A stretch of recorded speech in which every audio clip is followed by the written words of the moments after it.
I'm Alex, 25, female.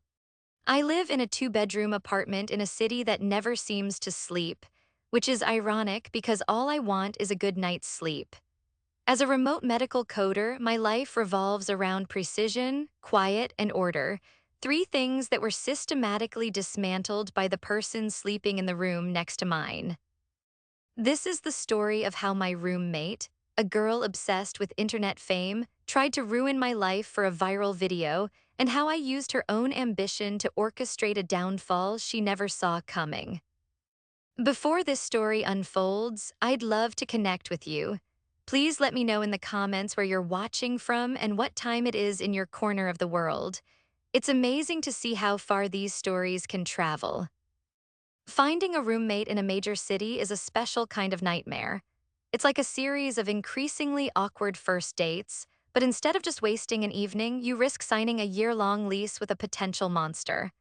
After my previous roommate got engaged and moved out, I spent 3 weeks interviewing candidates who were either wildly incompatible or showed more red flags than a bullfighting convention. One person admitted to practicing the trombone at 3 a.m. Another asked if her 8 pet ferrets could have free roam of the apartment.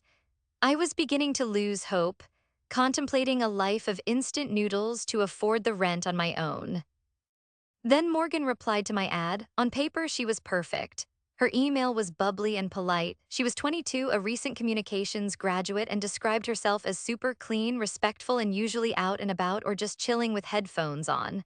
Her social media profiles, which I dutifully stalked, showed a curated feed of brunch spots, stylish outfits, and smiling group photos. She seemed normal, even desirable as a roommate, energetic but not chaotic. Our initial meeting only solidified that impression.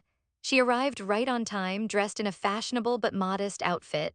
She complimented my bookshelf, asked intelligent questions about the building's rules, and assured me she understood the importance of a shared space. My last place was a disaster, she said with a dramatic sigh, her eyes wide and sincere. The girl I lived with had no concept of personal space or cleaning. I just want a peaceful, drama-free home. I'm really focused on building my online portfolio right now, so a stable home base is everything. Her online portfolio was a vague term I took to mean a blog or a professional networking profile. In hindsight, I should have asked for specifics.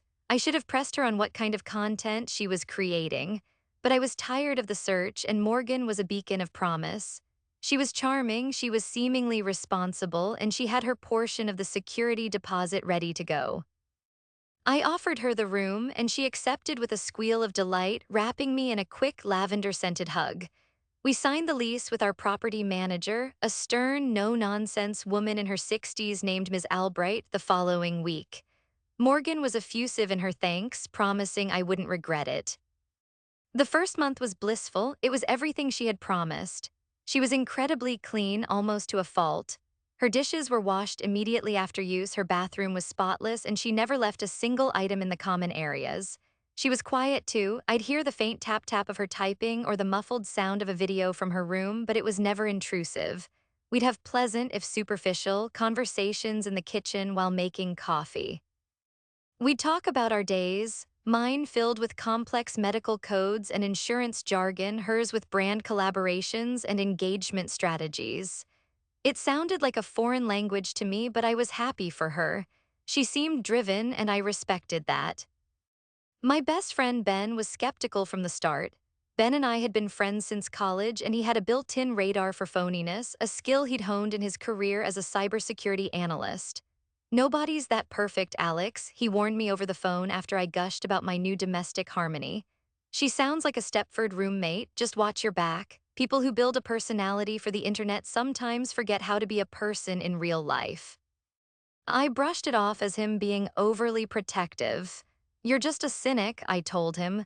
She's a sweet kid trying to make it in the city, give her a break. The first crack in the perfect facade appeared about 6 weeks in.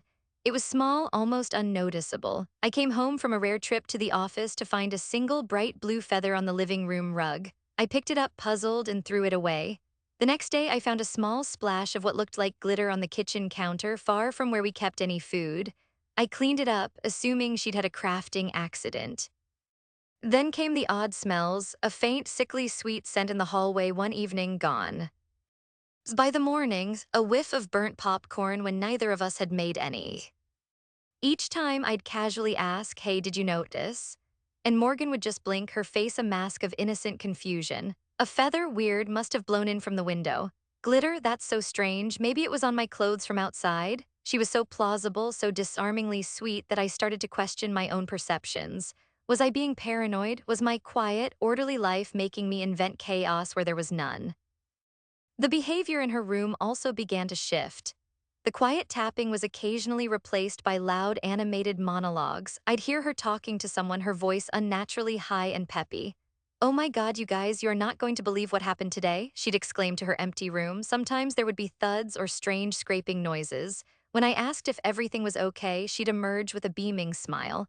"Oh, totally, just reorganizing my closet, you know how it is." She began dropping hints about a huge, viral-worthy project she was working on. "It's going to be my masterpiece," she said one night, her eyes gleaming with an intensity that was slightly unnerving. "It's a social experiment, sort of. It's going to blow up. I'll finally get the brand deals I deserve." Again, I didn't press. It wasn't my business. As long as she paid her rent on time and kept the common areas clean, whatever she did in her own room was her affair. That was my mantra. That was the rule I lived by. The apartment was our sanctuary, a shared space governed by mutual respect. I believed that, I trusted her, and that trust was the foundation upon which she would build my personal hell. The peace I had cherished was nothing more than the quiet before a meticulously planned storm. The perfect roommate was a character in a script, and I was about to be cast as the villain in her twisted production. The storm broke on a Tuesday. I remember the date because it was the deadline for a massive project at work. I had been logged into my system since 7 a.m., fueled by coffee and the singular focus of a person who genuinely enjoys finding the correct diagnostic code for rare tropical diseases. My world was a quiet bubble of alphanumeric sequences and surgical reports. I had put on my noise-canceling headphones, a silent signal to Morgan that I was in deep work mode. She had cheerfully wished me luck that morning before announcing she was going to a creator's brunch and would be out for most of the day. Around 3 p.m., I took a break. My eyes were burning and I needed to stretch my legs. I slid off my headphones and the first thing I noticed was the silence.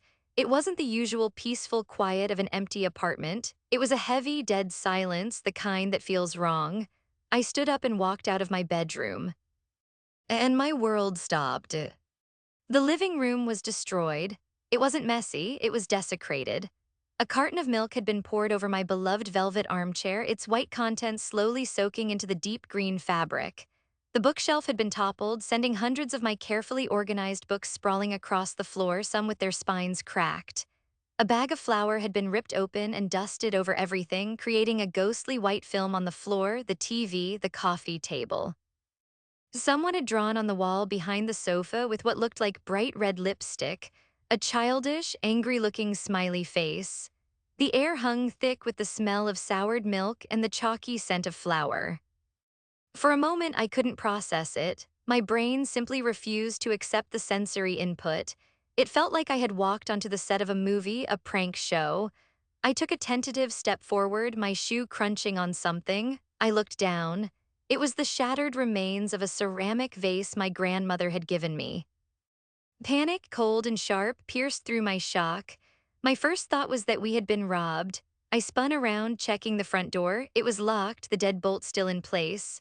Nothing was stolen. My laptop was still on the small desk in the corner. The TV was still mounted on the wall. This wasn't a robbery. It was targeted destruction.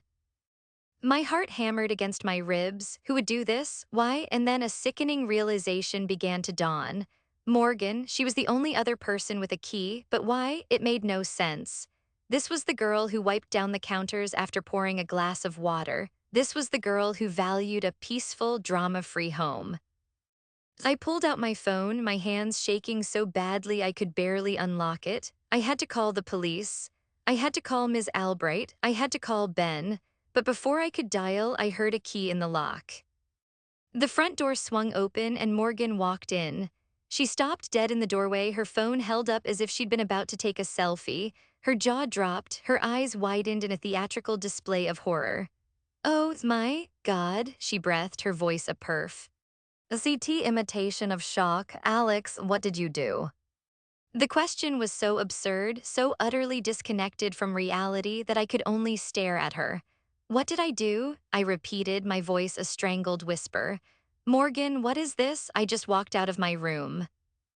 "Don't lie, Alex," she snapped, and the sweet, bubbly girl I knew was gone, replaced by a cold, accusatory stranger. She was still holding her phone up, and I realized with a jolt that she was recording. "I was gone for hours. I come home to this. You know Ms. Albright is doing her quarterly inspection tomorrow. Did you have a party? Were you drunk?" "The party, Morgan. I've been working all day. I was wearing headphones." I gestured wildly at the destruction, then at my own clothes, pajamas, and an old college t-shirt. "Look at me. Does it look like I had a party?" "I don't know what it looks like," she said, her voice trembling with what sounded like manufactured fear. She took a step back towards the open door. "All I know is that our apartment is destroyed and you were the only one here. I can't live like this. This is insane. You've completely lost it." She was talking to me, but she was performing for the little black lens of her phone. Every word, every gesture felt rehearsed. Before I could even formulate a coherent defense, she turned and fled, leaving the door hanging open. I heard her footsteps pounding down the hallway, followed by a loud, wailing sob. "Help, somebody help, my roommate has destroyed our apartment. She's crazy." I stood frozen in the middle of the wreckage, my mind reeling. The lipstick smiley face on the walls seemed to mock me. This was her masterpiece. This was her viral-worthy project. The social experiment, I was the subject. The chaos, the accusation, the public performance, it was all part of the script. My panic began to curdle into a hot, focused rage. But before I could act on it, another figure appeared in the doorway. It was Ms. Albright. Her face, usually set in a stern, impassive mask, was pale with shock and fury. She must have been nearby. Morgan must have known. Ms. Albright's gaze swept over the ruined room, then landed on me, standing alone amidst the chaos. Her lips thinned into a razor-sharp line. "Alexandra," she said, her voice dangerously quiet, "what is the meaning of this?" "Ms. Albright, I swear it wasn't me," I pleaded, my voice cracking. "I was in my room, Morgan was out, she just came back and—" "I have a hysterical young woman crying in the stairwell, claiming her roommate had a psychotic break." Ms. Albright cut me off, taking a step into the room and nudging a broken book with her sensible shoe. "I have a lease agreement that explicitly holds you both responsible for the upkeep of this unit, and I have eyes, young lady, I see this." She gestured around the room. "This is more than just a mess. This is a flagrant violation of your lease. This is thousands of dollars in damages." She pulled a folded paper from her coat pocket. It was an official-looking document. "Morgan already informed me last week she was concerned about your increasingly erratic behavior." I dismissed it then. "I see now that was a mistake." She handed me the paper. I unfolded it with numb fingers. At the top, in bold letters, were the words, "Notice to cure or quit." "That's a 3-day notice," Ms. Albright stated, her voice devoid of any warmth. "You have 3 days to either pay for the full restoration of this apartment, and I will be getting professional quotes, or you will vacate the premises. If you fail to do either, I will begin formal eviction proceedings." "Given the circumstances," she added, giving me a look of pure disgust, "I strongly advise you to choose the latter." She turned and left without another word. The eviction notice felt impossibly heavy in my hand. 3 days to fix a nightmare I didn't create or be thrown out of my home, my name blackened by a formal eviction. Morgan had done more than just trash the living room. She had built a cage of lies and slammed the door shut behind me. Standing there, surrounded by the ruins of my peaceful life, I felt a wave of utter despair wash over me. But underneath it, something else was stirring. A cold, hard resolve. She had started this, I would finish it. The first hour after Ms. Albright left was a blur of pure adrenaline-fueled panic. My instincts screamed at me to start cleaning, to try and fix the unfixable, as if scrubbing the milk from my armchair could somehow scrub the accusation from my name. I picked up one of my books, its cover smeared with a paste of flour and moisture, and the sheer hopelessness of the task crashed down on me. Cleaning this up would be an admission of guilt. Every smudge I wiped away, every piece of trash I bagged, would be destroying the very evidence of what had actually happened. This was a crime scene, and I was being framed as the perpetrator. I dropped the book and backed away my mind. Racing, I needed help. I fumbled for my phone, my thumb hovering over the keypad. I couldn't call my parents, they would only worry, and I couldn't bear the thought of my mom's anxious voice. There was only one person who could help me navigate this kind of calculated malice. I called Ben. He picked up on the second ring. Hey Alex, what's up? You sound weird. Ben, I choked out, the word catching in my throat. Something terrible has happened. In halting, frantic sentences, I told him everything. The trashed apartment, Morgan's theatrical entrance, her immediate accusation, the camera, and Ms. Albright appearing with the eviction notice already in hand. I described the scene in detail, my voice shaking with a mixture of rage and fear. Ben listened patiently, his silence a comforting presence on the other end of the line. When I finished, he didn't offer empty platitudes or tell me it would all be okay. He said two words that grounded me instantly: don't touch. What? I asked, confused. Don't touch anything, he repeated, his voice shifting into the calm, analytical tone he used for work.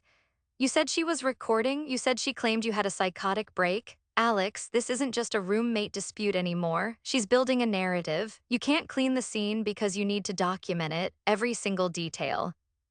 He was right, my frantic urge to clean was a mistake. I needed to think like my enemy. Okay, I said, taking a deep breath to steady myself. Okay, what do I do? You fight back with better data, Ben said. She has her video, you need yours. I want you to walk through the entire apartment, starting from the front door, and record everything. Narrate it, talk about what you see, where you were, what time it is. Get close-ups of the damage. The broken vase, the lipstick on the wall, the milk on the chair. Be as detailed as possible, timestamp everything. Following his instructions, I began to film. The act of documenting, of methodically capturing the chaos, shifted my perspective. I was no longer just a victim standing in the wreckage, I was an investigator building a case.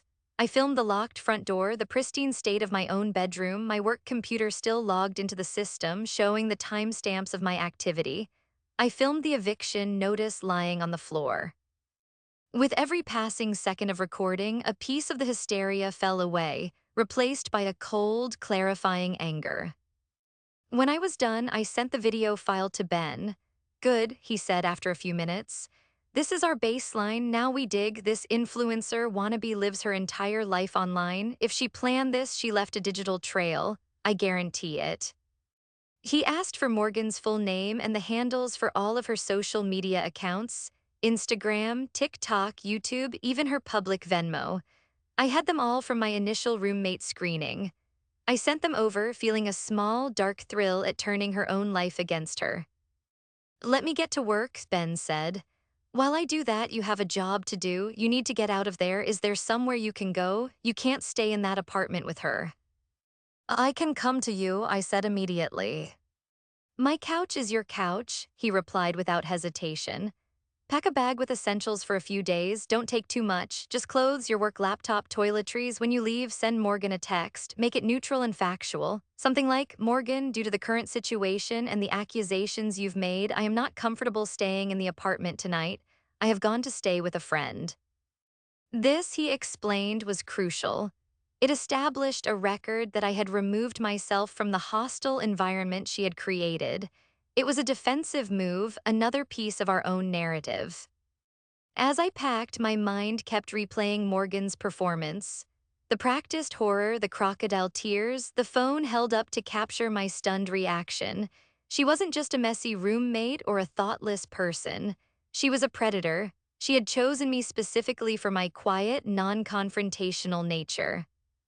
She had banked on me being an easy target, someone who would crumble under pressure, accept the blame, and slink away in defeat, leaving her with a viral story and most likely a GoFundMe for her trauma.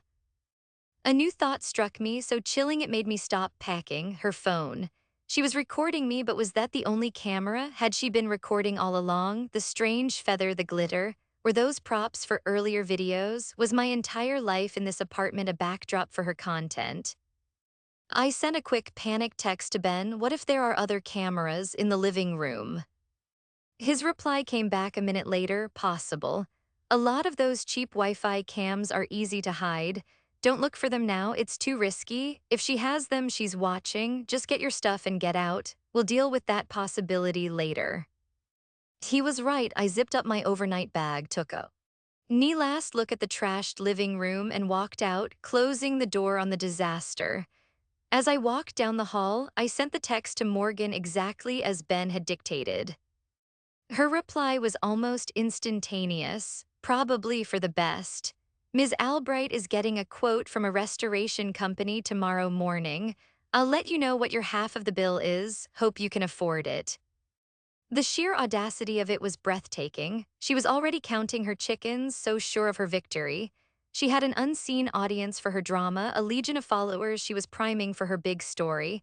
But as I rode the elevator down to the street, a new resolve settled in my bones. She might have an audience, but I had a secret weapon. I had Ben and I had the truth. And I was about to find every last digital ghost from her past and use them to direct a final act she would never see coming.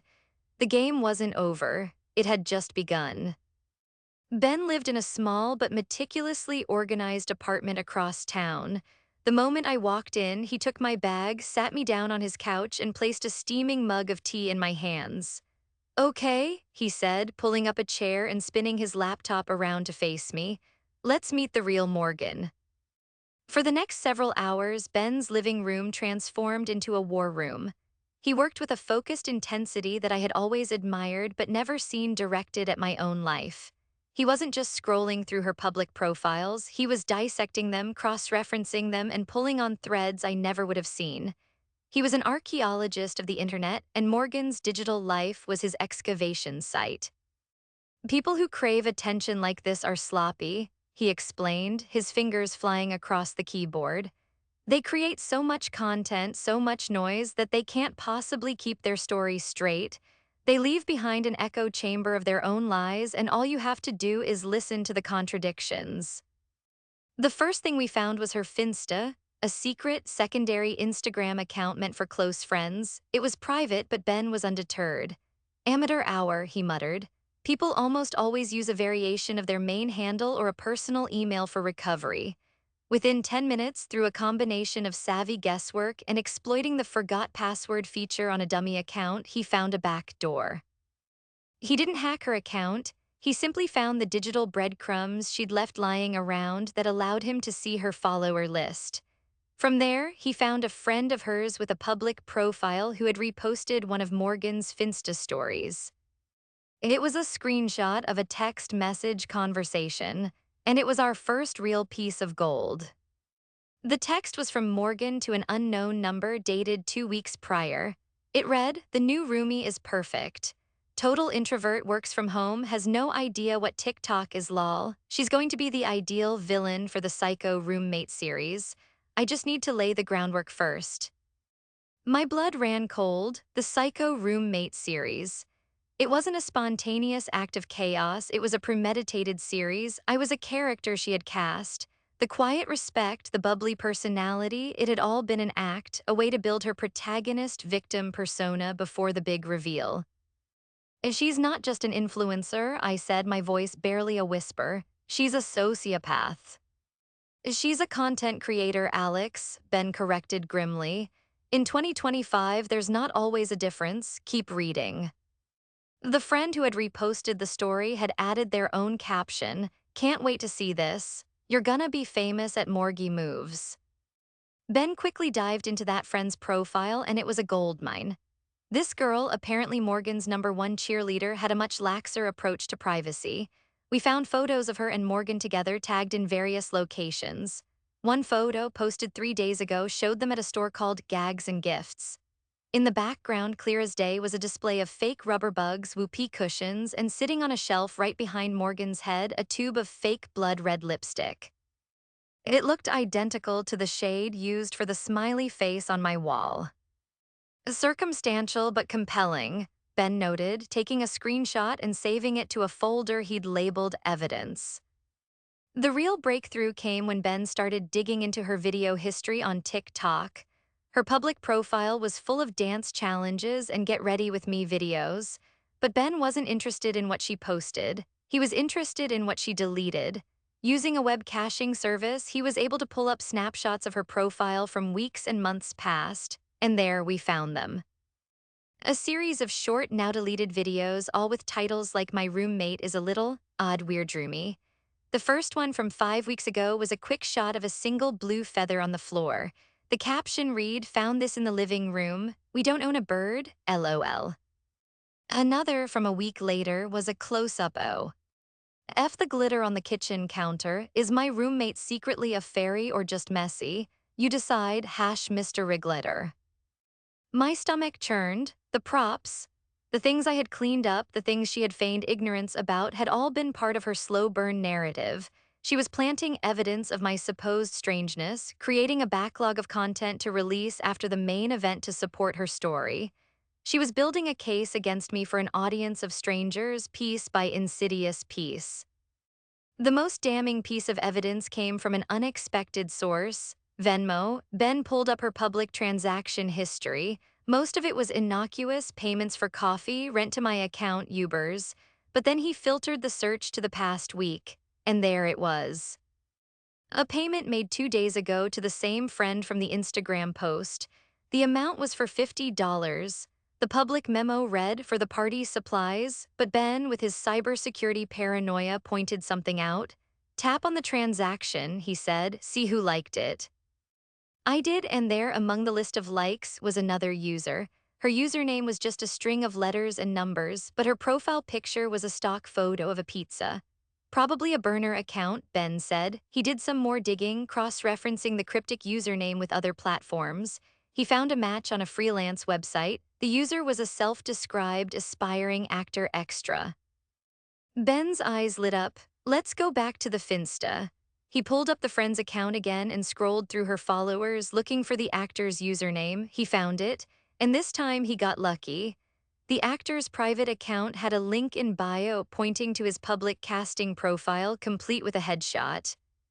Ben did a reverse image search on the headshot. It pinged a result on Instagram, a public post from the actor dated yesterday, the day before the trashing. He was posing with a group of people. The caption read, "Great day on set for a viral video shoot. Can't say what it is yet, but it's gonna be epic. Thanks for the gig at Morgie Moves." And in the photo, standing right next to him, beaming with pride, was Morgan. Behind them, partially obscured but still recognizable, was a person holding a carton of milk and a bag of flour like they were trophies. My breath hitched. "She didn't even do it herself," I whispered in disbelief. "She hired people, she paid them to destroy our home." Ben saved a screenshot of the post, the photo, and the actor's profile. "This is it, Alex," he said, turning to face me, his expression serious. "This is the whole story: premeditation, conspiracy, accomplices. She didn't just frame you. She produced a television show in your living room and cast you as the villain without your consent." We had it all: the texts, the photos of the props, the deleted videos, the Venmo transaction, and the final, damning post from her hired help. She had been so focused on the story she was creating for her audience that she had forgotten every action leaves a digital footprint. She was the architect of my demise, but in her arrogance, she had also drawn the blueprint for her own. Now we just had to decide how to use it. We had the truth, we had the evidence, neatly organized in a folder on Ben's desktop that felt like a nuclear warhead. My first visceral instinct was to go scorched earth. I wanted to email the entire file to Ms. Albright, post it all over social media, and expose Morgan as the manipulative fraud she was. Ben, ever the strategist, held me back. "Whoa, hold on," he said, holding up a hand. "If you just dump the data, she'll spin it. She'll claim you hacked her, that you faked the evidence. She'll play the victim again, but this time she'll be the victim of a crazy, tech-savvy stalker roommate. She controls the stage right now. To win, we have to take the stage from her." He was right. A simple data dump wasn't enough. We needed a performance. We needed a confrontation that she couldn't edit, couldn't filter, and couldn't twist. We needed to use her own tools against her. Her eviction notice gives you a 3-day window, Ben said, pacing in front of his whiteboard where he'd started mapping out a flowchart. Today is Tuesday. The notice expires on Friday. Ms. Albright is getting a quote tomorrow morning. That's our timeline. We have less than 72 hours to turn this around. Our plan began to take shape, each piece designed to dismantle Morgan's narrative brick by brick. It was a multi-pronged attack, and it started with controlling the flow of information. Step 1, the legal shield. First thing tomorrow morning, Ben instructed, you're going to call Ms. Albright. You're not going to be hysterical or accusatory. You're going to be calm and professional. He coached me on the exact wording. I was to inform her that I unequivocally denied the allegations of vandalism, that I had evidence proving I was not responsible, and that I had retained counsel due to the seriousness of the false accusations and the libelous statements being made about my character. You don't have counsel, I pointed out. She doesn't know that, Ben countered. And I'm a paralegal's best friend, I know the language. The word counsel makes landlords pause. It moves the conversation from a shouting match to a potential lawsuit. It buys us time and makes you look serious, not erratic. Step 2, the financial bait. The restoration quote was our next key play. Ms. Albright was getting it tomorrow. Morgan's text message, I'll let you know what your half of the bill is, was a crucial mistake on her part. It was an admission that she expected me to pay. Tomorrow afternoon, Ben planned, you're going to email both Morgan and Ms. Albright. You're going to state that while you are not admitting liability, you are prepared to discuss financial resolution to prevent a costly legal battle. You will propose a meeting to discuss the matter in person, and you'll suggest the meeting take place in the apartment.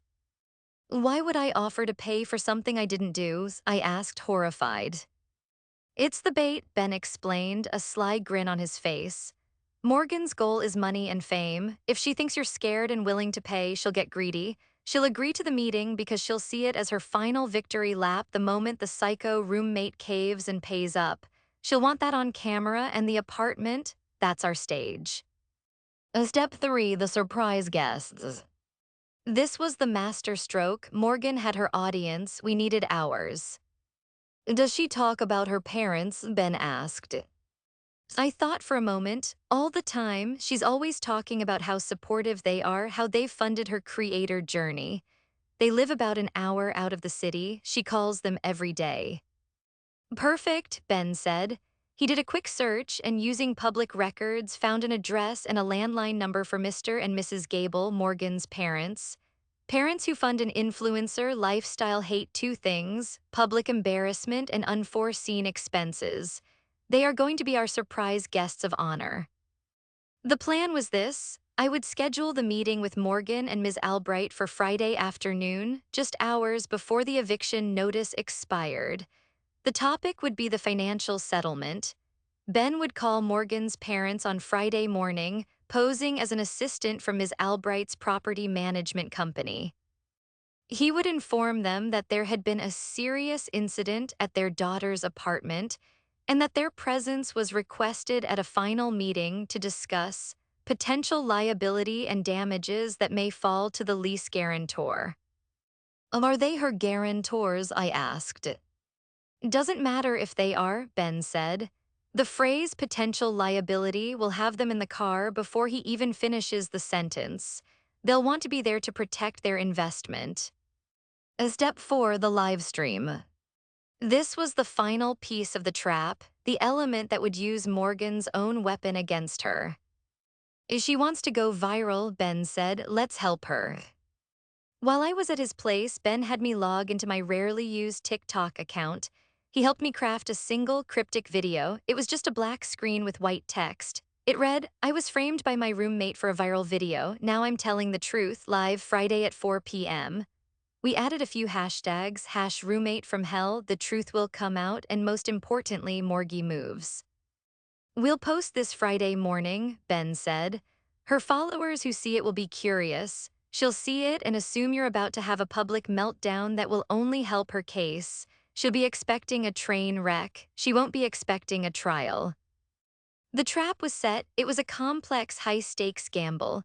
It relied on Morgan's greed, Ms. Albright's professionalism, her parents' fear, and the public's thirst for drama. I felt a surge of nervous energy. For the past 48 hours, I had been a pawn in Morgan's game. Now I was a player. I was weaving a web of her own design, and she was about to walk right into the center of it with the whole world watching. Friday arrived with a heavy, expectant air. The past 2 days had been a masterclass in emotional control. I made the call to Ms. Albright, my voice steady and firm as I recited the lines Ben had prepared for me. Just as he'd predicted, the mention of counsel immediately changed her tone from accusatory to cautious. She agreed to the in-person meeting. I sent the email to her and Morgan, dangling the bait of a financial settlement. Morgan's reply was smug and immediate. Fine, Friday at 4 p.m., be ready to write a check. At 9 a.m. on Friday, we posted my cryptic TikTok video. Within an hour, it had a few thousand views, mostly from Morgan's fans leaving mocking comments. Sure, Jan, one wrote, can't wait to see you cry. Morgan herself even commented from her main account. Some people can't handle being held accountable for their actions. So sad, she thought she was Conter. Stalling the narrative, adding fuel to her own fires. At 11 a.m., Ben made the call to Mr. and Mrs. Gable. He put on a crisp, professional voice, introduced himself as Benjamin from the Albright Property Group, and delivered the news about the serious incident and their daughter's potential liability. He told me later they were audibly panicked and promised to be at the apartment before 4 p.m. At 3:45 p.m., I stood outside my apartment door, my heart pounding a frantic rhythm against my ribs. Ben was a block away in a coffee shop, our mission control. He had a laptop open to my TikTok account, ready to hit the go live button remotely the second I gave him the signal.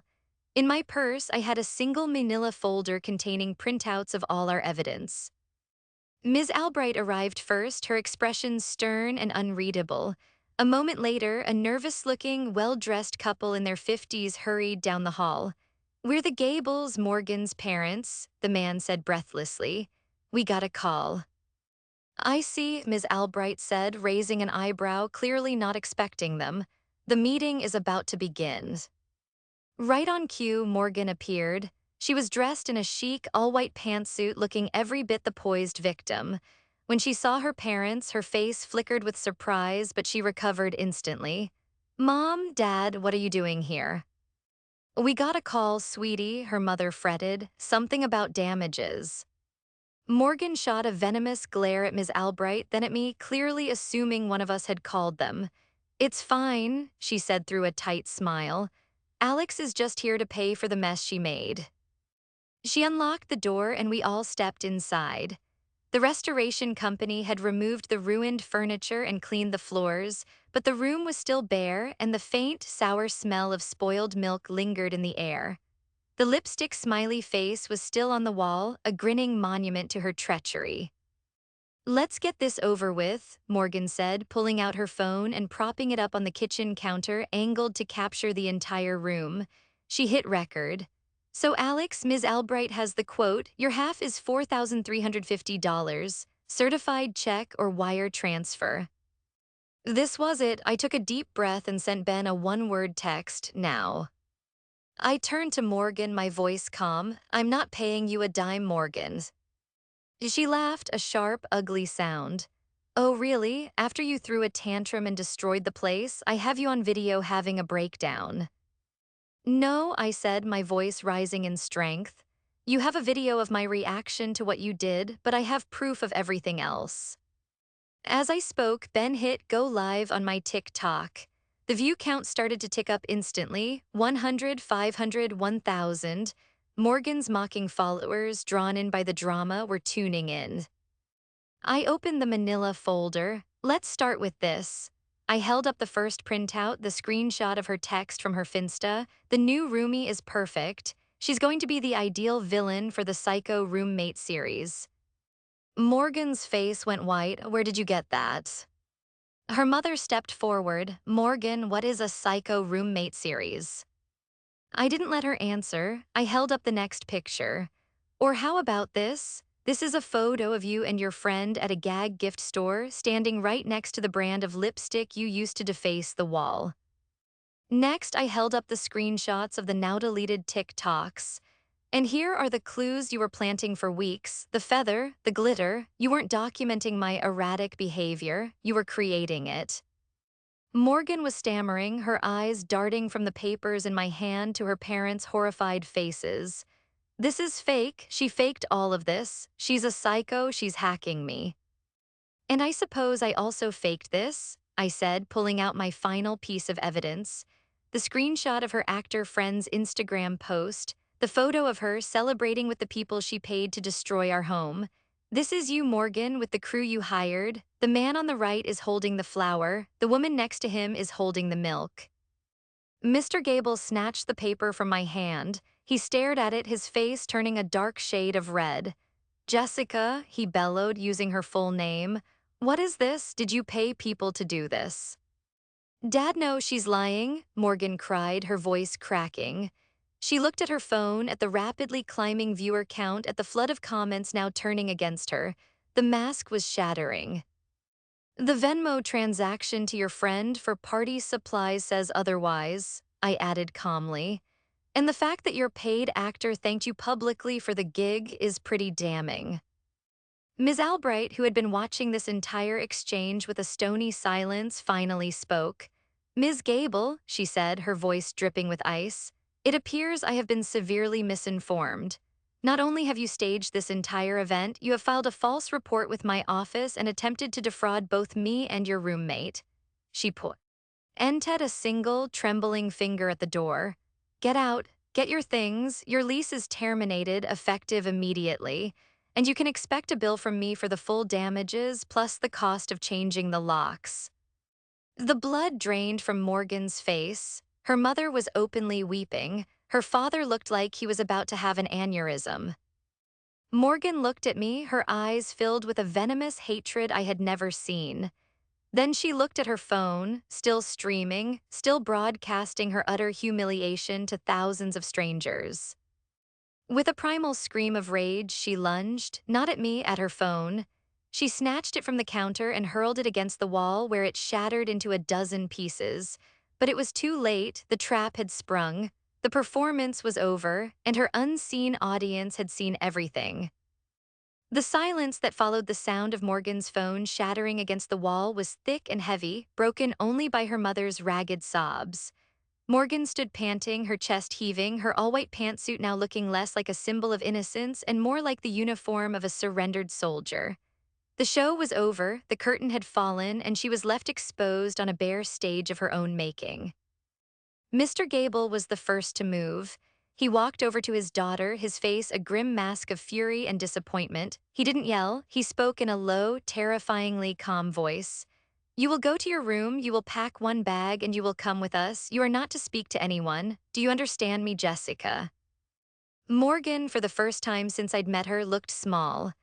She nodded meekly, all the fight gone out of her, and shuffled towards her bedroom, refusing to look at me. Ms. Albright turned to me, her expression softening for the first time.